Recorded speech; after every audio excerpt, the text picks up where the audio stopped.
Real talk, it's been quite some time since I felt this impressed, this satisfied with the conclusion of an arc. One that not only adds to the overall narrative, but in my opinion is a successful standalone story. I truly believe that this is Made in Abyss at its best. I mean, I honestly don't know how I would make this better. To me, it's perfection. Setting foot in the 6th layer, we're forced to reassess our approach when it comes to certain ideas. I mean, if perception is based on reality, what happens when your reality is the abyss? An abstract concept like value or desire can take on new shape or form, quite literally. And even in its final hours, this doesn't stop. Utilizing Wazukain's prophetic deathbed confessions to not only reveal his true intentions, which in simple terms truly seems to be the continuation of his journey, but alas, he discovered the truth. Piercing this vast hole requires something more than human, something more beyond just acquiring the body of Narihata or the ability to withstand the curse. No, it's the accumulation of this through time and effort. As he puts it, a power developed over countless years in the abyss, fueled by curiosity and naivety to seek out its end. Yet this is the result of his choices, and Faputa intends to find another path forward, requesting that Reg and the others watch out for her, which is kind of endearing when you think about it. As we watch her consume and evolve,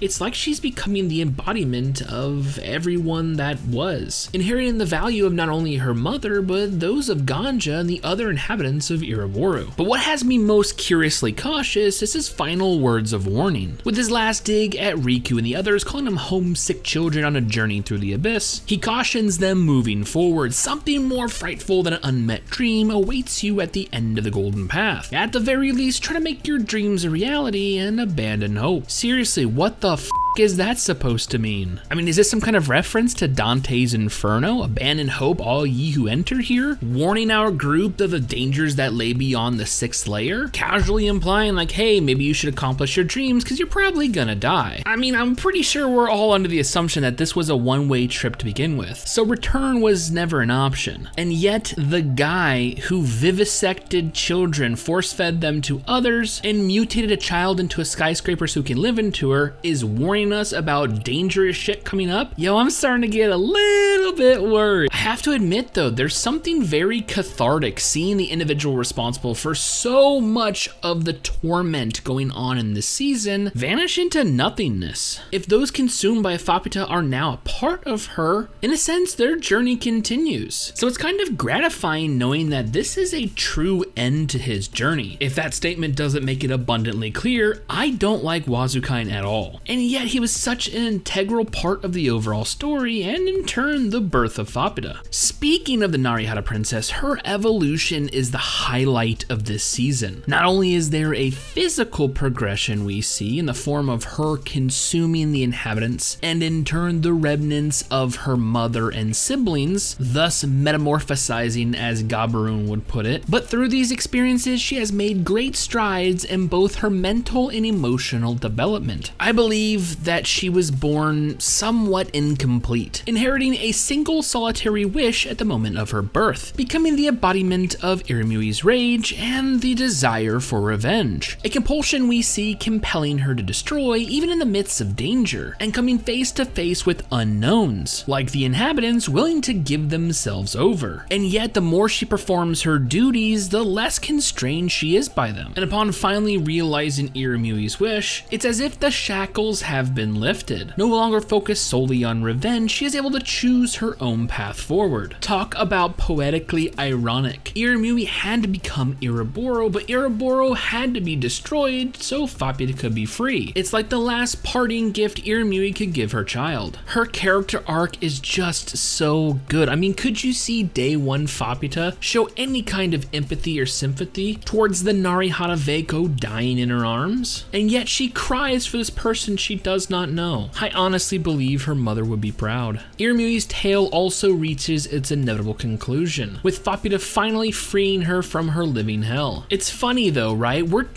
led to believe that Irumui had lost all of her humanity, but in the end she had enough sense of self to not only keep Veiko alive as a human, but she kept her memories of her. In fact, Faputa only learned about Veiko through Balof's memories. So does that not imply that a little piece of Iramui was still alive? If so, that makes setting her free that much more monumental. If there's anyone that deserves to rest their weary soul in this world, it's Iramui. And if there's a god in the abyss, she and Veiko will be reunited, because that's another story that's come to its end. Like previously stated, Veiko is now being cursed by the 6 layers loss of humanity. No longer being protected by Iroboro's barrier, the sage begins to transform. And it's only thanks to the help of Pakuyan, her ex-lover, yeah, look that shit up, and Nanachi that she is spared from death, at least long enough to make amends to Fapata. When coming face to face, the princess realizes the truth, that this individual was so important to her mother, it was the one set of memories she did not inherit. Who is this person? What did she mean to my mother? In fact, who was my mother? Veiko's answers are bittersweet. She was warm and shy and needy, yet in my world full of darkness, I was able to find her. And in an act of compassion, Fapita plays the surrogate for Iramui, listening to the dying Veiko as if she were her mother. It's a scene that is so emotionally raw. Iramui,